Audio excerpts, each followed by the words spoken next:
Écoutez, je vais vous lire une déclaration un peu amère, méchante, délibérément, de Dimitri Medvedev, l'ancien président de la Fédération de Russie. Je lis, hein. Les amateurs européens de grenouilles, de saucisses, de foie gras et de spaghettis adorent visiter Kiev, avec une utilité nulle. Ils ont promis l'adhésion à l'Union européenne et de vieux obusiers à l'Ukraine. Et sont rentrés chez eux en train, comme il y a 100 ans. Tout va bien, mais cela ne rapprochera pas l'Ukraine de la paix. L'horloge tourne. Et que vous inspire ce tweet, Simone?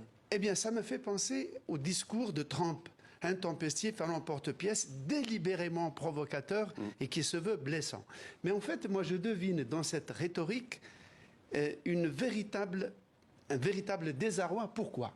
Parce que je parle sous le contrôle de voilà.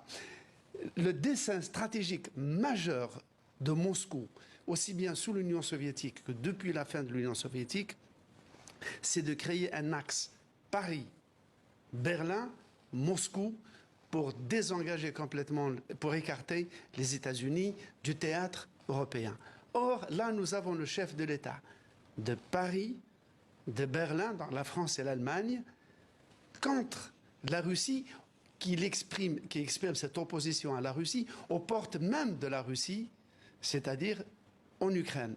Cela est terriblement déstabilisateur pour eux. Et d'ailleurs, dans le discours officiel, les Russes, la presse russe, généralement, ne traite pas des questions du front, de ce qui se passe dans l'affrontement militaire. Ils parlent toujours de l'arrière. On apprend par exemple que tous les enfants nés depuis l'occupation de l'Ukraine, obtiennent automatiquement la citoyenneté russe. Alors, puisque vous parliez sous le contrôle, comme vous le dites, de Sylvie Berman, petite réaction sur la position de Russie, gênée aux entournures avec cette visite d'Emmanuel Macron? Oui, moi je trouve qu'en dehors de Dimitri Medvedev, la réaction a été relativement mesurée. Bon, il dénonce la fourniture d'armes. Le porte-parole, Dmitri Peskov, s'est effectivement exprimé, mais sur un ton assez mesuré. Ça ne veut pas dire qu'ils en sont satisfaits, bien évidemment, parce que c'est quand même un succès pour Volodymyr Zelensky.